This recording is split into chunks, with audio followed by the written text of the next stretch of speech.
Bonjour à tous, j'espère que vous allez bien. On se retrouve du coup pour la suite de mon haul Black Friday et en fait c'est surtout la suite de ma commande pour continuer mon December Daily ou mon journal de Noël, ça dépend comment vous l'appelez. Moi du coup c'est journal de Noël et voilà, donc j'ai complété donc mes tampons Florilège Design. Donc les petites maisons et tout, enfin il y en a encore plein d'autres que j'aime beaucoup, j'ai eu du mal à choisir. Voilà, ce petit personnage, enfin cette femme avec genre en mitouflé avec ses moufles et son écharpe, je la trouvais trop sympa. Ces petits toursons que je trouvais trop mignons, vu que bah forcément il y aura pas mal de photos de mon fils, je pense. Voilà, je me suis dit que ce serait sympa, mais il y en avait d'autres qui me plaisaient, donc je pense que j'en achèterai d'autres aussi peut-être plus tard pour l'année prochaine. Voilà, donc j'ai pris ces 3 lots de tampons là. J'ai repris des stylos de feutre, pardon, des feutres Tombow, donc des feutres double pointe pour compléter ma collection. Il m'en manque encore une vingtaine. J'ai choisi forcément des numéros parce qu'en fait j'ai gagné au challenge d'octobre, mais j'ai toujours pas reçu mon lot. Mais j'ai quand même choisi des numéros que j'allais pas avoir en feutre.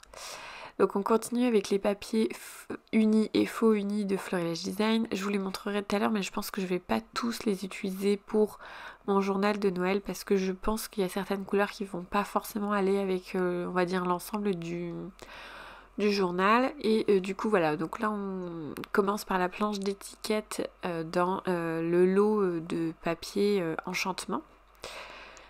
Franchement cette collection je l'ai trouvée très très jolie. En fait elle a un côté, alors déjà elle a un côté Noël traditionnel quand même, par la couleur principalement, mais enfin pas que d'ailleurs, mais aussi je sais pas, elle avait je sais pas, je trouve une sorte de petit côté un petit peu vintage, enfin je sais pas comment vous l'expliquer, alors pas shabby non plus, mais ouais je sais pas, vraiment je la trouve super sympa au niveau visuel, au niveau couleur aussi, ça fait très chaleureux, mais pas trop pétant non plus. C'est assez différent au final de la collection Falala. Je pensais que les couleurs étaient plus approchantes, mais pour moi, elles vont quand même ensemble, puisque ça reste dans les mêmes tons, même si c'est pas exactement les mêmes couleurs. Donc il y a quand même, je crois qu'il y avait il y a 3 planches d'étiquettes, enfin pas étiquettes, c'est plutôt étiquettes et puis Project Life. Et puis là, bah, vous voyez, il y a une planche d'étiquette avec les chiffres jusqu'à 24. Ouais, c'est ça, 24 ou 25, je sais pas, j'ai pas fait attention. En tout cas, les papiers, je les trouve vraiment très très jolis. Enfin, voilà, je les trouve magnifiques. Et d'ailleurs, voilà, le petit, comment on appelle ça, le petit rebord en plastique, pas en plastique, en papier, je vais le réutiliser là où c'est marqué enchantement, une planche d'étiquette, blablabla là.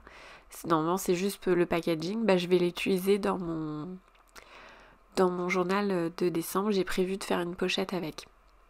Les calques qui sont aussi trop beaux. Là, celui-là il m'a vraiment fait craquer là, les maisons. Je me suis dit qu'il fallait absolument que j'achète. Alors d'habitude je les achète pas forcément, déjà parce que des fois ils sont en rupture, et puis des fois aussi parce que j'ai peur de pas savoir m'en servir. Et puis là finalement je me suis dit allez hop, on y va.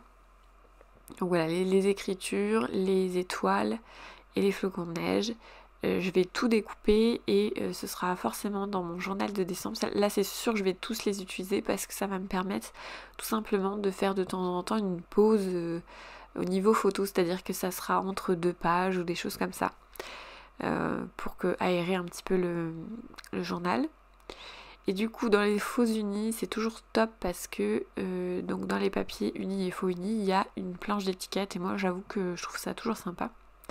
Mais voilà, au niveau couleur, je suis un peu moins... Ouais, par exemple, il y a un bleu, c'est sûr que je le mettrai pas dans mon journal. Le vert, c'est sûr que je vais l'utiliser et je pense que je vais utiliser le vermillon, donc le papier tout à droite.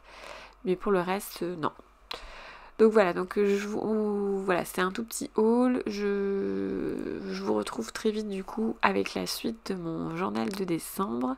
Bien sûr, je vais tout découper à la Cricut Maker. Voilà, à très bientôt.